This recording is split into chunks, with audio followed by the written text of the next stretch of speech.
ராமானுஜதயாபாத்திரம் ஞானவைராக்யபூஷணம் ஸ்ரீமத்வேங்கடநாதார்யம் வந்தே வேதாந்ததேசிகம் லக்ஷ்மீநாதசமாரம்பாம் நாதயாமுனமத்யமாம் அஸ்மதாச்சாரியபர்யந்தாம் வந்தே குருபரம்பராம் யோ நித்யமச்சுதபதாம்புஜயுக்மருக்மவ்யாமோஹதஸ்ததிதராணி த்ரிணாய மேனே अस्मद्गुरोर्भगवतोस्य दयैकसिन्धोः रामानुजस्य चरणौ शरणं प्रपद्ये माता पिता युवतयस्तनया विभूतिः सर्वं यदेव नियमेन मदन्वयानाम् आद्यस्य नः कुलपतेर्वकुलाभिरामं श्रीमत्तदङ्घ्रियुगलं प्रणमामि मूर्ध्ना भूतं सरश्च महदाह्वयभट्टनाथ श्रीभक्तिसारकुलशेखरयोगिवाहान् भक्ताङ्घ्रिरेणु परकाल यतीन्द्रमिश्रान् श्रीमत्पराङ्कुशमुनिं प्रणतोऽस्मि नित्यम्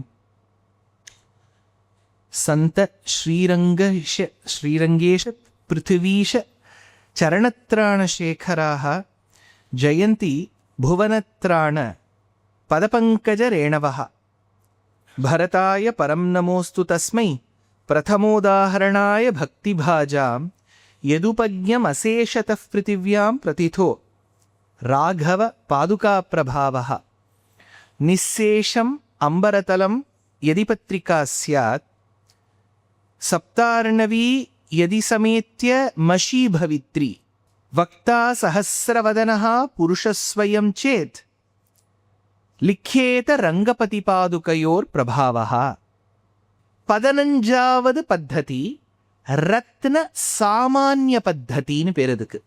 ரத்ன சாமானிய பத்ததியில 21வது ஸ்லோகம், மொத்தமா 501வது ஸ்லோகம். 501ன்னா என்ன? மொய் ஸ்லோகம்னு அர்த்தம். எப்பவுமே மொய் எப்படி எழுதுவா? 501 தான் எழுதுவா. அதனால 501வது ஸ்லோகம். த்ராசாத் ஸ்வயம் பிரணமதம் தனுஜேஸ்வரணம் சங்கேவலூன சிரசாமபி मौलिरत्नैः आयोजयत्यनुकलं मणिपादुके त्वां सैरन्ध्रिकेव मुरवैरि कृपाणधारा. பெருமாள் அவர் தரிச்சின்றிருக்கிறது பாதுகாதேவி. அந்த பாதுகையில் ரொம்ப அழகா ரத்னங்கள் பதிச்சிருக்காளாம். ஒரு கோல்டுனா அதில் நிறைய ரத்னங்கள் பதிச்சா ரொம்ப அழகா இருக்கும். சிவப்பு, பச்சை எல்லாம் கோல்டில் பதிச்சா நல்லா இருக்கும். இப்போல்லாம் கோல்டுன்னு எழுதி பார்த்துட வேண்டியது தான். வாங்குகிற நிலைமையில் அது இல்லை இல்லையா? அதனால் கோல்டு, GOLD அப்படின்னு கேரளாவில் சொர்ணத்தை எழுதி பார்த்துட வேண்டியது தான். அப்பேற்பட்ட ஸ்வர்ணம் தரித்த பாதுகை, சுவர்ணமான பாதுகையில் ரத்னங்கள் பதிச்சிருக்கும். பியூட்டிஃபுல்லாக it is been studded with gems. ஏன்னா இந்த பத்ததிக்கே ரத்ன சாமானிய பத்தத்தின்னு பேர். ரத்னங்கள் பதிச்சிருக்கான். இன்னொரு ரத்னங்கள் சேரும் போல இருக்கு அப்படிங்கிறார் தேசிகன். எப்படி? ஏன்னா பெருமாள் கையில வாள் வச்சுருக்கிறான். எப்படி வச்சுருக்கார் வாள் அப்படின்னா சைரந்திரிகா ஸ்திரீ மாதிரி வச்சுருக்கார். சைரந்திரிக்கான பியூட்டிஷியன் அர்த்தம். சைரந்திரிக்கானா உங்களுக்கு தெரிஞ்ச சைரந்திரிகா யாரு? Very good. திரௌபதி அந்த அஜ்ஞாதவாசம் விராட்ட பர்வால இருக்கும்போது அந்த மத்ய தேசத்து ராணிக்கு சைரந்திரிகையா இருந்தா, பியூட்டிஷியனா இருந்தா. ரொம்ப இந்த மில்லியனியர்ஸ்லாம் என்ன பண்ணுவான்னா, ஆத்துலேயே அவ அந்த மாமிக்கோ மாமாக்கோ இருப்பார் அலங்காரம் பண்ணி விடுறதுக்கு. So the concept of having an inhouse beautician existed even during the Mahabharata days இல்லையா? நித்தியப்படி அந்த ராணி நன்னா கொஞ்சம் பார்க்கபிளாக இருக்கணும் அப்படின்னா இல்லையா, சபையில் போய் இருக்கணும்னா அந்த பியூட்டிஷியன் பக்கத்தில் இருந்து அலங்காரம் பண்ணுவோம். அலங்காரம் பண்ணுறவோ என்ன பண்ணுவோம்? இப்போ நீங்களே தாய்மார்கள்லாம் இருக்கள், நாயகனோடு கூடியிருக்கக்கூடிய பெண் எப்படி சிகை அலங்காரம் பண்ணிக்கணும்னு நாட்டிய சாஸ்திரத்தை எடுக்கிறார். இப்போ நாயகன் இருக்கார், அந்த நாயகன் அவன் பக்கத்தில் நாயகி இருக்கா. அப்போது ஒரு சந்தோஷம் இருக்கணும். அது இருக்கணுங்கிற அவசியகத்தை இல்லைன்னு வச்சுக்கோங்க. நாயகன் இருந்தால் துக்கமாக கூட இருக்கும். ஐயோ இதோட நம்ம இருக்க வேண்டியதாக இருக்கேன்னுட்டு பரவாயில்ல, நல்ல நாயகனாக இருக்காருன்னு எதேச்சும் அமைஞ்சுடுத்துன்னு வச்சுங்கோ ஜாதகத்தில். அப்போ நாயகனோடு இருக்கக்கூடிய நாயகி சந்தோஷத்தோடு இருக்கணும். சந்தோஷத்தை எப்படி வெளிப்படுத்தலாம்னா நாட்டிய சாஸ்திரத்தை சொல்கிறா, கொண்டை பிடிச்சிக்கணுமா. இந்த சிக்னன்னா அது பேர் சிக்னன் பிடிச்சுண்டேன்னா கொண்டை. கரெக்டாக மீனா மேடம்? சிக்னன்னு பேர். இப்படி கொண்டை பிடிச்சுண்டா அது நாயகனோடு இருக்கக்கூடிய சந்தோஷத்தின் வெளிப்பாடு. இதே நாயகனை பிரிஞ்சு விப்ரலம்ப ஸ்ருங்காரம், விரகோத்கண்ட நாயிகான்னு பேர். நாயகனை பிரிஞ்சிருக்கா, அப்பதான் இந்த பதமெல்லாம் வரும். ஐயோ நாதா உன்னை நான் பிரிந்திருக்கிறேனே அப்படின்னு அந்த நாயகி அழுவோம். அவளோட சிகை அலங்காரம் எப்படி இருக்கும்? ஜட பின்னின்று இருப்பலாம். ஜடை இஸ் an எக்ஸாம்பிள் ஆஃப் பிரிதல். கொண்டை இஸ் an எக்ஸாம்பிள் ஆஃப் சேருதல், ஒன்னா இருக்கிறது. யூனிட்டினா கொண்டை, பிரிதல்னா ஜடை. இது எங்க வருதுன்னா சுந்தர காண்டத்துல ஹனுமான் பிராட்டியின் வேணிய பார்க்கிறார். எப்போ அவ பின்னல் தரிச்சுருக்காளோ அப்படின்னா இவள் தான் சீதையா இருக்கணும்.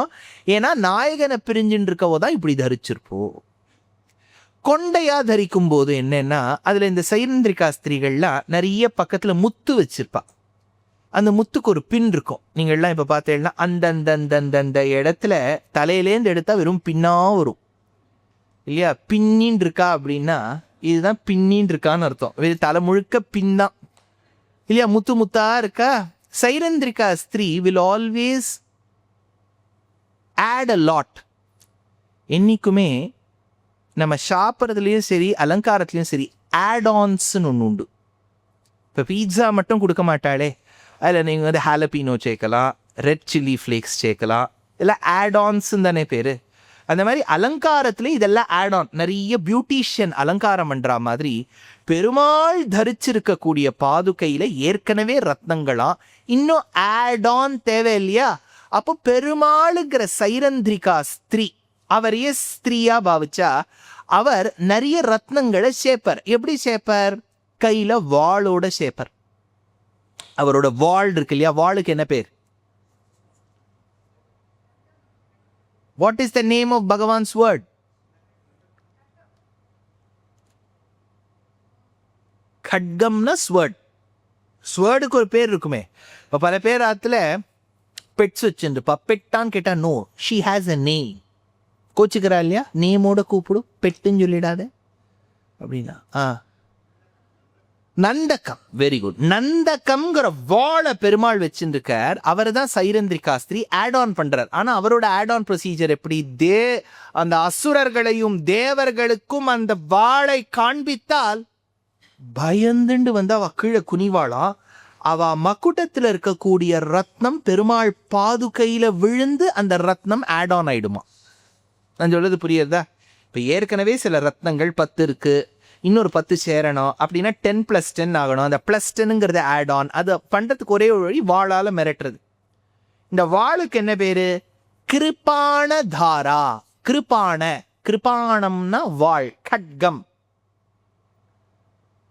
ராமநாமமனே வர खड्गமி வீராஜில்லுனைய. खड्गம், கிருபான். எங்க தெரியுமோ? இந்த கிருபாணம்ங்கிறது சம்ஸ்கிருத சப்தம். இந்த சீக்கிய மதத்துல பஞ்சகான்னு உண்டு. 5 கா கேஷ். அதனால்தான் அவன் முடி ரொம்ப வளர்த்துப்பா ஆண்கள். கிருபான்.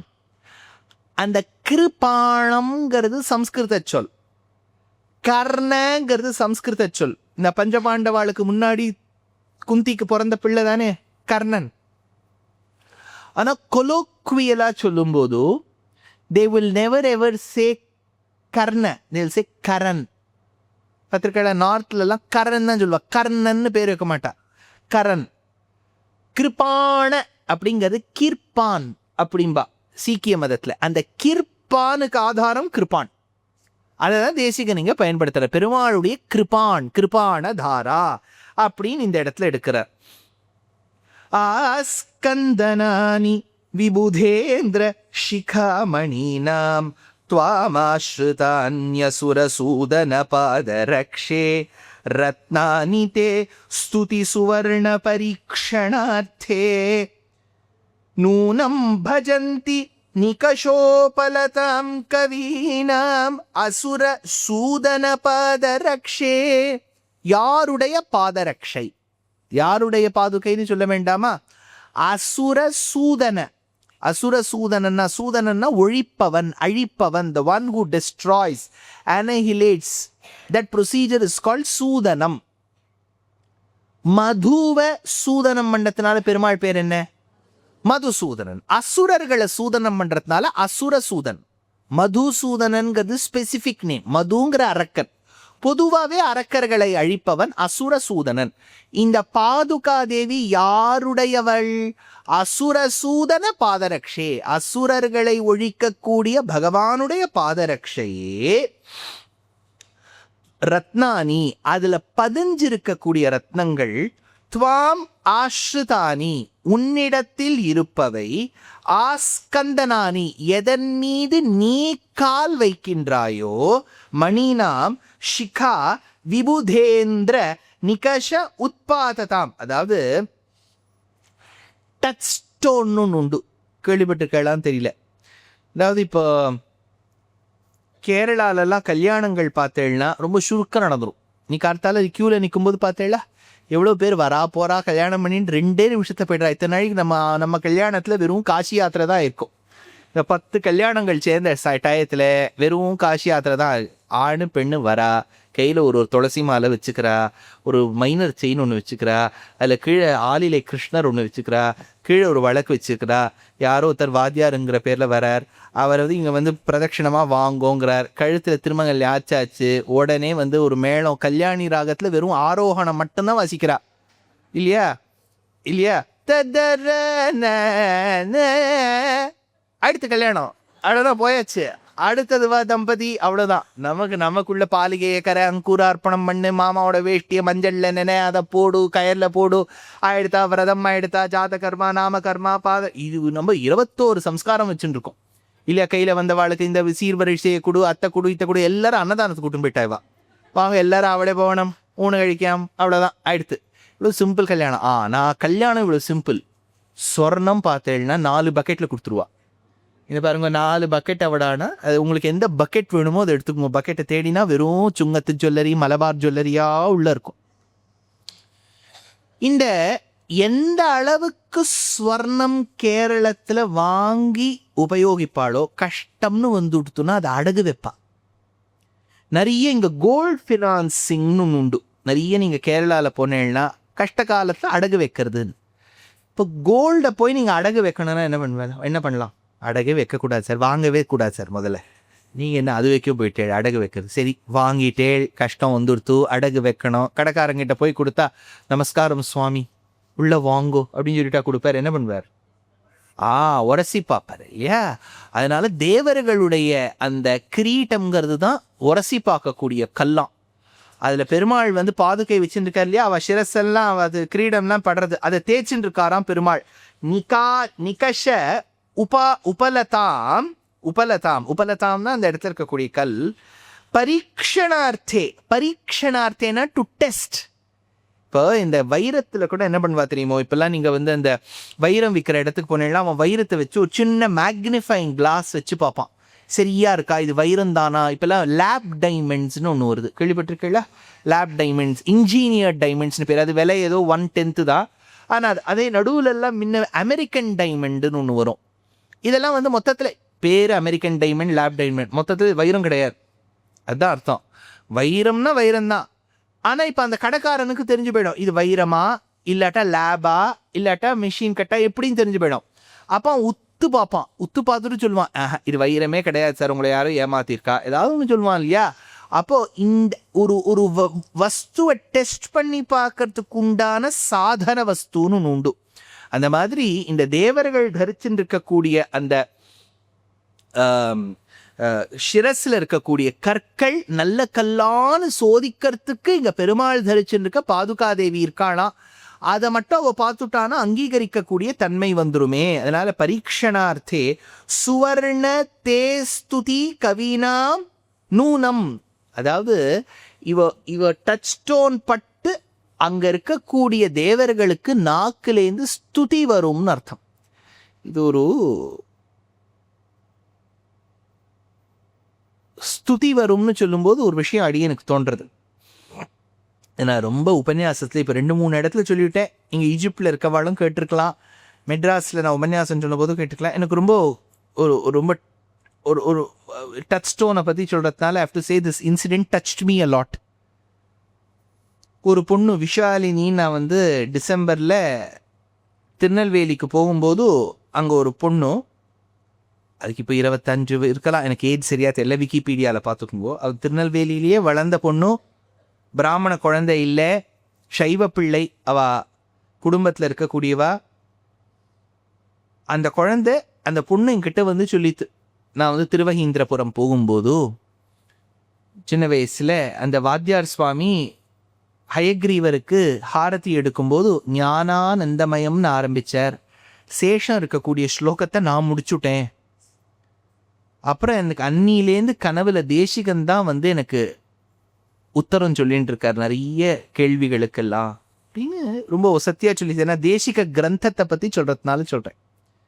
இது எப்படி வரும்னு யோசித்த போது, நான் ஈஜிப்டுக்கு போகும்போது ஒரு சர்ஜன் வந்திருந்தார் எங்கள் யாத்ராக்கு.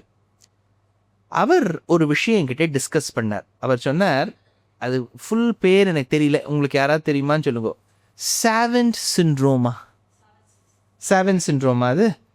அது என்ன சொல்கிறான்னா, சில சம்பவங்களில் சில ஒரு டேர்னிங் பாயிண்ட் லைஃப்பில் நிறைய பேருக்கு, நாட் எவ்ரிபடி, விட்ட குறை தொட்ட குறையா அபரிமிதமான ஞானம் திடீர்னு வந்துருமா.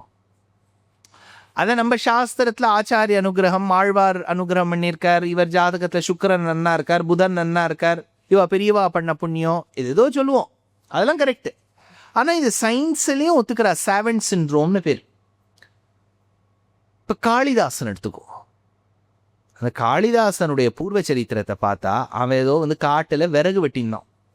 விறகு வாங்குறியோ விறகு அப்படின்னு வித்துன்னு இருக்கவன், கஸ்ய காந்தா விரக குருனா ஸ்வாதிகாராத் பிரமத்தகான்னு ஒரு காவியம் எழுதுறான்னா, அவனுடைய காவியத்தை உலகமே கொண்டாடுறதுன்னா என்னமோ ஒரு டேர்னிங் பாயிண்ட் வந்துடுறது பாருங்க.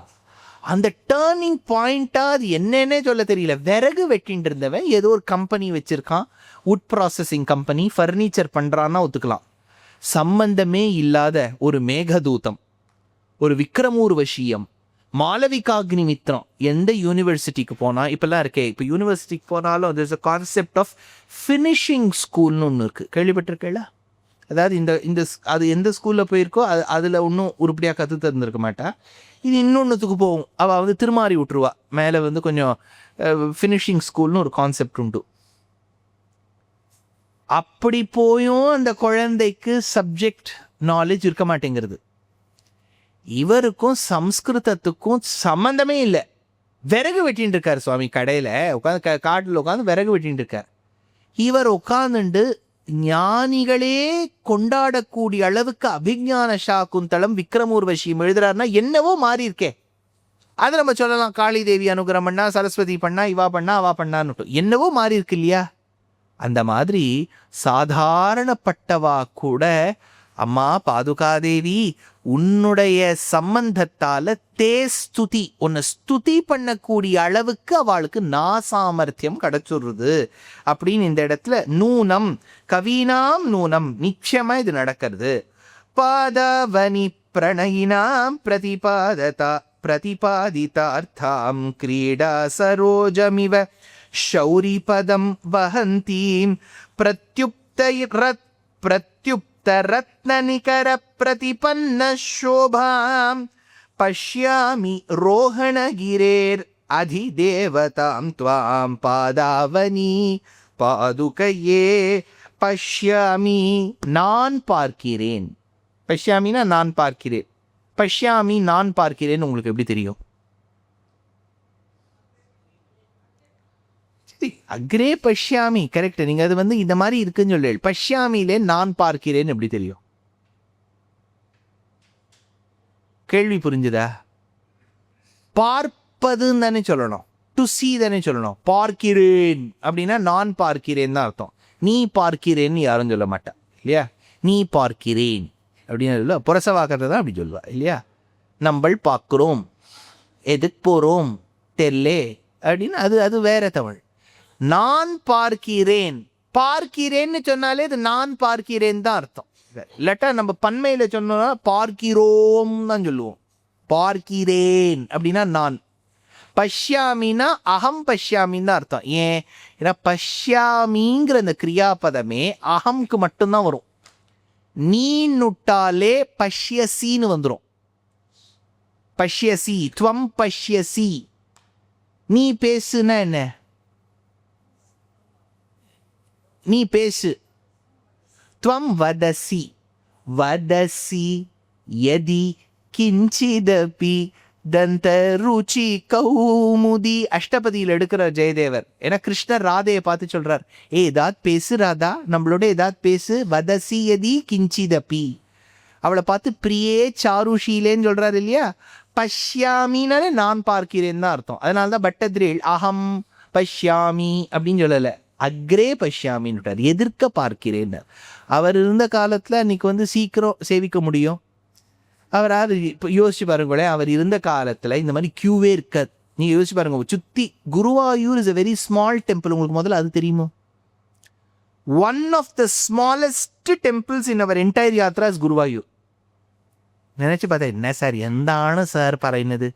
வெளியில் எத்தனையோ ஒரு ஃபேனே இங்கே பிரம்மாண்டமாக இருக்குது. மேலே பார்த்தேளா நம்ம இருக்கிற, நீங்கள் ஃபேனே நீங்கள் பார்க்கல, நீங்கள் கோவில் சின்னதுங்கிறீங்களேன்னா, நீங்கள் அந்த கர்ப்பகிரகம், அந்த கேசவனுடைய 2 தந்தத்துக்கு அப்புறம் நீங்கள் போனேன்னா சின்ன கர்ப்பகிரகம், சின்ன பிரதட்சணம், அதுதான் கோவில். வெளியில் இந்த வெளி மண்டபமெல்லாம் எக்ஸ்ட்ரா அடிஷன். இதே நாளைக்கு இரிஞாலக்கூடான்னு ஒரு கோவிலுக்கு போவோம். கூடல் மாணிக்கம்னு வேறு சங்கமேஸ்வரன் பெரிய கோவில், one of the largest, even larger than or probably as largest or even larger than Anantha Padmanabha Swamy டிப். நாளைக்கு நம்ம சேவிக்கக்கூடிய இரிஞாலக்கூடா. ஆனால் இரிஞாலக்கூடாவில் யார் இருப்பா? நம்ம இருப்போம், பரதன் இருப்பார் இல்லையா. பரதம்னு ஒரு மலையாள படமே உண்டு, இது பரதம். அந்த பரதனை பார்த்துட்டு நமஸ்காரம் பண்ண வேண்டியதான். நம்ம மட்டும்தான் இருப்போம். குருவாயூர் சின்ன கோவில், நம்ம சின்ன கோவில் குருவாயூர். ஆச்சரியமான பெருமாள். எதுக்கு இது சொல்ல வந்தேன்னா, அந்த இடத்துல பட்டத்திரீள் நமஸ்கார மண்டபத்தில் 100 நாள் உட்காந்து எழுதியிருக்காருன்னா கோவிலில் கூட்டமே இல்லைன்னு அர்த்தம். ஏன்னா அவர் குருவாயூரப்பனா அப்போ போய் எட்டி கிட்டிலாம் பார்த்து பேசி கிசி பண்ணிப்பார். நினச்சி பாருங்களேன், குருவாயூரில் கூட்டமே இல்லை. 2 மல்லர்கள் இப்போ வாசல்லையே நிற்கிறா பாருங்க, தள்ளி விடுறதுக்குன்னே இருப்பார் 2 மாமிகள். அவளை இன்னும் சேவிச்சிருக்கவே மாட்டோம். அதுக்குள்ளே அந்த மாமி நம்மளை இங்கே தள்ளுறா, அந்த மாமா பிடிச்சி அங்கேயே இழுக்கிறார் இல்லையா. நம்ம விட்டால் துவாரகா நிலையாச்சுத கோவிந்தான்னு கத்த வேண்டியது தான், வேஷ்டியை பிடிச்சுட்டா. அதனால் அந்த அளவுக்கு இப்போ பட்டத்ரி பண்ணும்போது ஆத்தர் இல்லை, அவர் எட்டி எட்டி பார்த்துட்டு நமஸ்கார மண்டபம் உள்ளே நுழையும் போது சேவிச்சேலாங்க விளக்கேற்றி வச்சிருக்கா. அந்த நமஸ்கார மண்டபத்தை இப்படி குருவாயூரப்பனை பார்ப்பார், பேசுவார், எழுதுவார். காலியாக இருந்திருக்கு கோவில். அப்படிலாம் இருந்திருக்கணும் நம்ம பாரத தேசத்தில். அப்படிலாம் நினச்சி பார்க்கறதே கஷ்டமாக இருப்பாருங்க. ஆழ்வார் போய் நேராக திருவேங்கடமுடையானோட பேசிட்டு வந்தால் அங்கெல்லாம் குரங்கு சிறுத்தை எல்லாம் ஓடிட்டு இருக்குமா திருப்பதி கோவிலுக்குள்ளே இல்லையா. இங்கே சொல்கிறார், பஷ்யாமி ஐசி அதி தேவதாம், உன்னை தேவதையா நான் பார்க்குறேன், நீ உயர்ந்த தேவி அம்மா. ரோஹணகிரேஹே, ரோஹணகிரேஹே அப்படின்னா ரத்னங்கள் பொருந்திய மலை. மகாராஷ்டிராவில் ஒரு இடமே இருக்கு, ரத்னகிரின்னு பேர், கேள்விப்பட்டிருக்கேன். அந்த பக்கத்துல இருந்தால் மாம்பழம் வரும், அல்ஃபோன்சான்னு பேர் இருக்கு. அதனால இந்த இடத்துல ரோஹணகிரேஹே துவாம் பிரதிபாதித அர்த்தம். பிரதிபாதிதார்த்தம் அப்படின்னா பெருமாளை சேவிச்சா, பெருமாளை பெருமாளை தாங்கக்கூடிய பாதுகையை சேவிச்சா என்ன கிடைக்கும்? 4 விதமான புருஷார்த்தம் கிடைக்கும். என்னென்ன புருஷார்த்தம்? தர்ம, அர்த்த, காமம், மோக்ஷம். அதனால தான் பட்டத்ரீல் முதல் தசகம் முதல் ஸ்லோகத்திலேயே புருஷார்த்தாத்மகம் பிரம்ம தத்துவம்னு, பரம புருஷார்த்தமாக இருக்கக்கூடிய மோட்சத்தையே கொடுப்பவன். 2 விஷயம். பெருமாள் மோட்சத்தை கொடுப்பார், நமக்கு அவுடி கார் கொடுப்பறோம் இல்லையா. எல்லாரும் போறவா வரவாள்லாம் நாங்கள் உபன்யாசத்தை சொல்கிறோம், பெருமாளை பிரார்த்தித்தால் மோட்சமே கிட்டும் இல்லைன்னு சொல்லியாச்சு. மோட்சத்துக்கு கொடுக்கக்கூடிய பெருமாள் ஆடி கார் கொடுப்பறா. நீங்கள் என்ன சொல்கிறேன்? அதெல்லாம் கொடுக்க மாட்டார் சார், நீங்கள் ஆடிலாம் அவர்கிட்ட போய் கேட்காதீங்க, இப்போ தான் EU ட்ரேடே நாங்கள் சைன் பண்ணிட்டோமே, ஆடிலாம் ஃப்ரீயாக வரும் இல்லையா. ஆடி யார்கிட்ட கேட்கலான்னா பெருமாள்கிட்டயே கேட்கலாம். எப்படி அதுக்கு அர்த்தம் பண்ணுவானா, மோட்சத்தையே கொடுக்கக்கூடிய பெருமாள் அவுடி கொடுக்க மாட்டாரா? இதை மாற்றி வச்சுக்கோங்க. அவுடி காரை கொடுக்கக்கூடிய டீலர் இருப்பார், அவர்கிட்ட நீங்கள் மோட்சத்தை போய் கேட்க முடியாது இல்லையா. அவர் சொல்லிடுவார், நான் காரை விற்றுருக்கேன், நீ ஓட்டிக்கோ, அது கிடச்சிரும் இல்லையா? அது ஓட்டினா உனக்கே கிடைக்கும், நான் எதுக்கு கொடுப்பானேம்பர். அதனால மோட்சத்தை கொடுக்கிறவரால் அவுடி கொடுக்க முடியும், அவுடி கொடுக்கிறவரால் மோட்சத்தை கொடுக்க முடியாது. அதனால சதுர்வித புருஷார்த்தம், தர்மம், அர்த்தம், காமம், மோக்ஷம், அறம், பொருள், இன்பம், வீடு. வீடு பாருங்க, சாஸ்திரத்தில் வீடுனா மோட்சம்.